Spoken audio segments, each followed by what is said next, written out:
I'm ready. I've been listening. Tony's like, no, you did. You did.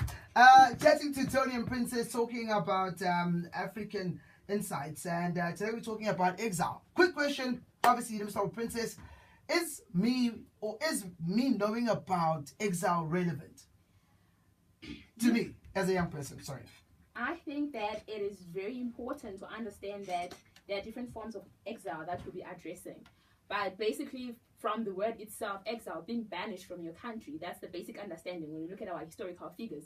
It is very relevant because in the present day, like in South Africa, they refer to them as amakwerekwere. These people are coming here for different forms of exile, political exile, economic exile.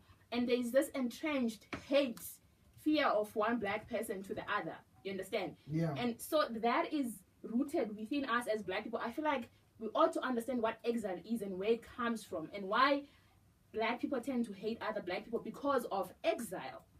So I feel like it's very relevant for you to understand, as a young person, to understand what exile is and why we look at our black brothers who have been exiled for different reasons as enemies. So, sure. So, I mean, let's break it down quickly in the simplest form ever possible. How do you break down the different forms of exile?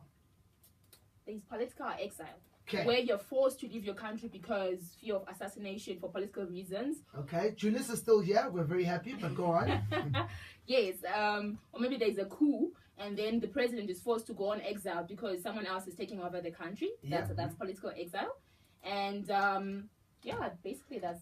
Yeah, but there's also like levels of exile which, you know, maybe you personally feel displaced in the place that you are in, and it may not be necessarily political, but just a personal displacement that is felt like, well, you feel it as if you don't belong here, but there is a place you belong, and you're not able to get back to that place. So that also plays a role of some form of exile that, you know, people feel and go through and experience.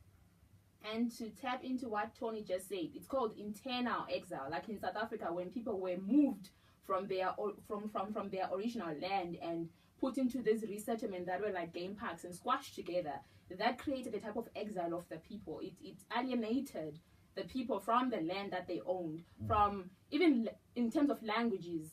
South Africans ended up being alienated because of the introduction of English and the fact that at this very moment we're all speaking in English. We've been exiled to our cultural, to our language, to all those kind of things. So, but that's deep, because a lot of times we have this conversation of saying, just because you know English does not mean you're more intelligent than me. Okay. But then again, it's also an instrument that helps you expand on what you do know, because the common language. So am I in exile if I'm better spoken in English? I say not necessarily. What you may be exiled from is a slightly more African way of being. Maybe you have been. I'm just thinking anything. So a language that is born of African like grounds or people, or a way of life that isn't like necessarily identifies with African people. So if you yourself are only restricted to maybe speaking English, you could still be exiled from essentially your Africanness. I'm not saying that is always the case, but you can feel exiled from it if you have no access to it and you have no way of being a part of it. Yeah.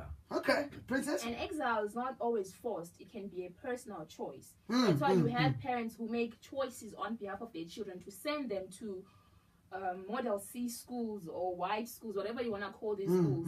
But when that child gets there, there's a sort of like a cultural shock, you know? No, there is, because I mean, I've met so many young black kids who can't speak a vernacular language, which is a danger thing for me. Because, hey guys, there was this one time we're in a taxi, right? I'm a storyteller. Let it go, baby. Now, we're in the taxi, and we're driving, and this one friend of mine, he wants to say, yo, driver, by the tree, yo! You didn't see the whole taxi turn around slowly and just say sorry? Because it's not, you can't say in English in a taxi. It's not who we are, you know? Why can't you say and then the alert started, boom, you can't speak vernac. he can't, and maybe that in that form, I think it's a big point to understand. I mean, I didn't think of it like that. I didn't think it was any form that could be related to be a form of exile.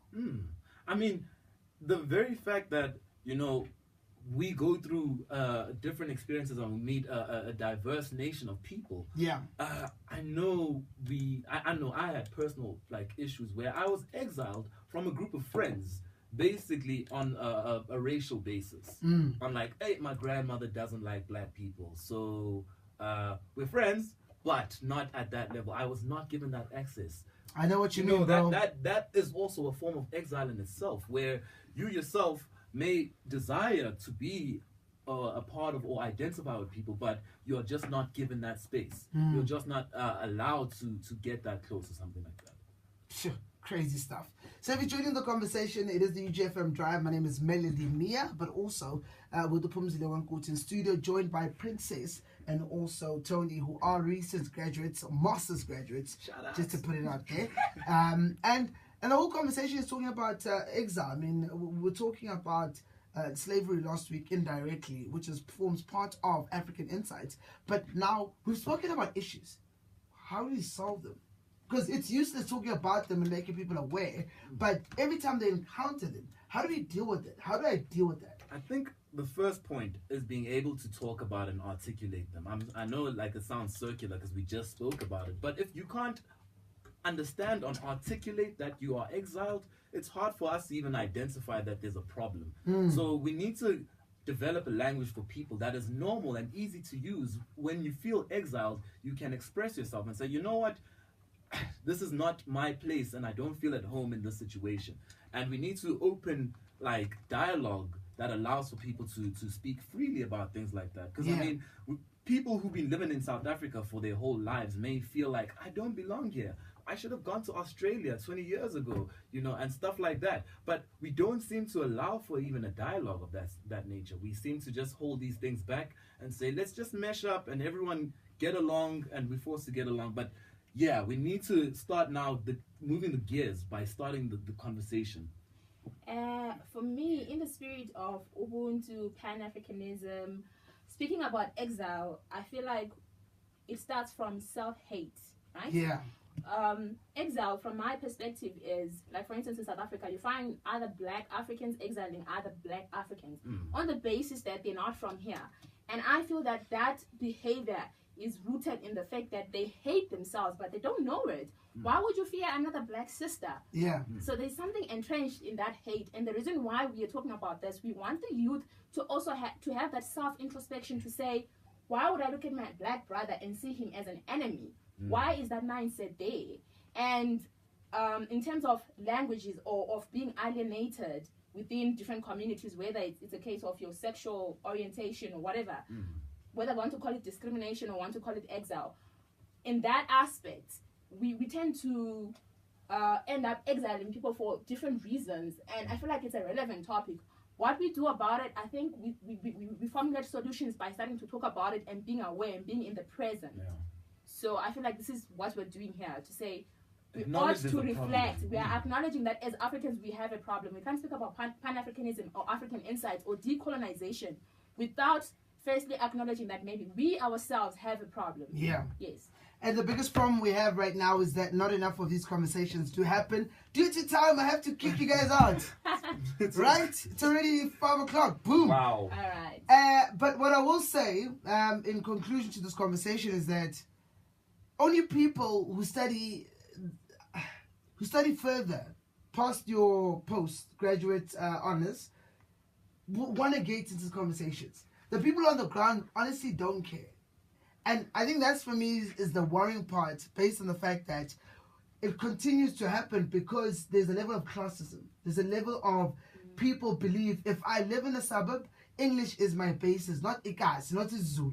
I'm not a Kasi. Until things go wrong, and boom! Now this person is back living there with us in Katlo home. And now English is nowhere to be relevant.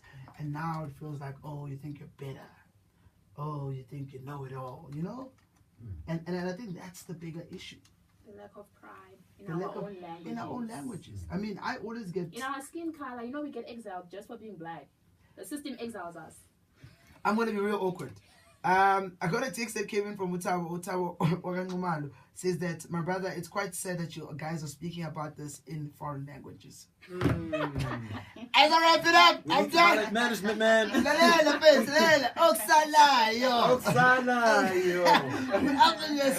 No, but Tawo, that's another thing. I mean, I know we're allowed to tap a bit into vernacular, but because we cater to mixed community, a diverse community, I can't be tied down to one language. Yes. Unfortunately, I can't also be tied to isiZulu. I'm phenomenal at isiZulu. Umzulu. That's all. Kodwa ngenzenjani? Isilungu is dominating in my world sphere. Exactly. The two of you are quiet. I did my job. Well, thank you very much, guys, for coming through. All the best with the remainder of the year, and looking forward to chatting next week Tuesday again about African insights and talking about things that relate to the core of where we are and who we are as Africans. But most importantly, what can we do with what we know? That being said, shout out to you, man. Let's get into your latest news, and hopefully Pumzile will read the news in isiZulu because she is Zulu.